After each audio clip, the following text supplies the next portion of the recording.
We've all seen deer grazing lazily on a farmer's field, hoping they don't run out into traffic.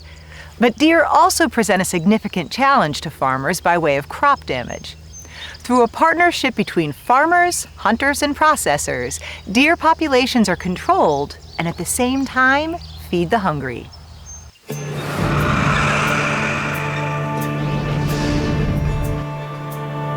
Maryland farmers can rely on a few things. One is that at some point in the season, Mother Nature is going to throw them a curveball.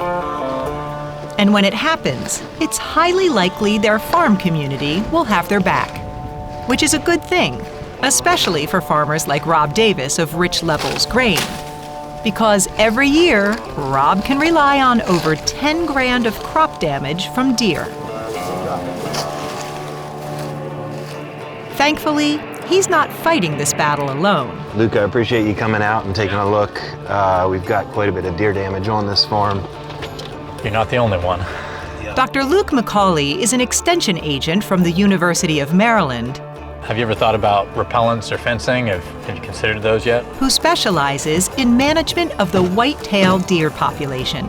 We do a combination of research and outreach to the public. So I like to do applied research where we can test practical, applied methods to reduce deer damage.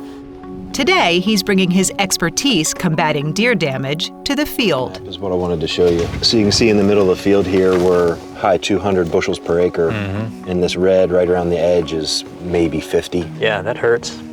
There is generally 4 methods in managing deer: fencing, hunting, repellents, and then your last one, which you're doing right here, is working on the habitat or diversion fields where you give them something else to eat that they might want more than the crop. So. Yeah, the alfalfa has worked well. If I ride back here in the evenings, there'll be 30 or 40 deer out on the alfalfa. Yeah.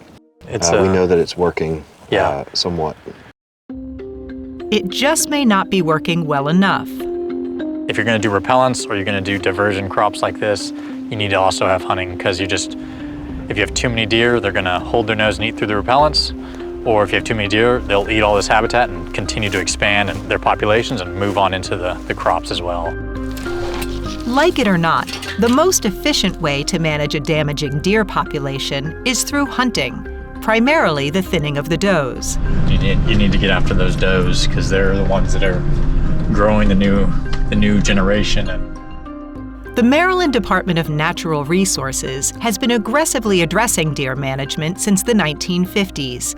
Today, there are special permits that allow year-long hunting on farmland damaged by deer, which sounds like a hunter's dream. Problem is, no antlers. We definitely have a bit of a challenge with some hunters just wanting to kind of trophy hunt and let all the does walk by and wait until that big buck walks by. Right. Not all hunters are looking for trophies or battling deer damage. There are many, like Peyton Campbell, who just harvested her first deer, that want to help her local farmers and give back to her Frederick County community. Yeah, this is my first time hunting. And her first time donating her harvest to Farmers and Hunters Feeding the Hungry, an organization founded in Maryland that has grown nationwide with a mission to distribute donated game meat to local food banks. I've been donating to the farmers and hunters for about 10 years now. Everybody needs something to eat sometimes, so it helps everybody out and makes her feel good. Farmers and Hunters Feeding the Hungry is a ministry that helps solve several problems: deer population and hunger. And so we kind of sit in the middle of the farmers, the hunters, the food banks, and make connections that enable hunters to donate some of their extra harvest to feed people in need. The donation process is streamlined with 22 participating butchers across Maryland. Right now we are receiving about 1,400 donated deer per year across the state of Maryland. Josh's goal is to see that number rise. Currently, about 1.5% to 2% of the deer harvested in Maryland are donated to our program.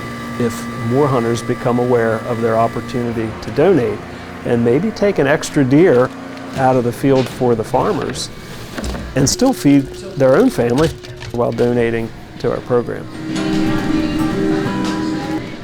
We have a pickup today from the Frederick Rescue Mission. They're coming to pick up probably 600 pounds of meat today.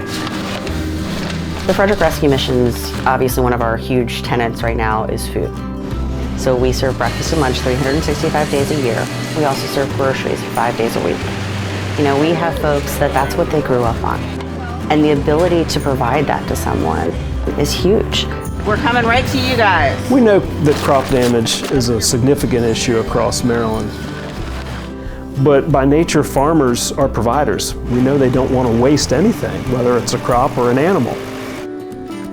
So for them to harvest those extra deer and donate them in a way that it will make a difference for those who are struggling with food insecurity is just a big part of the picture.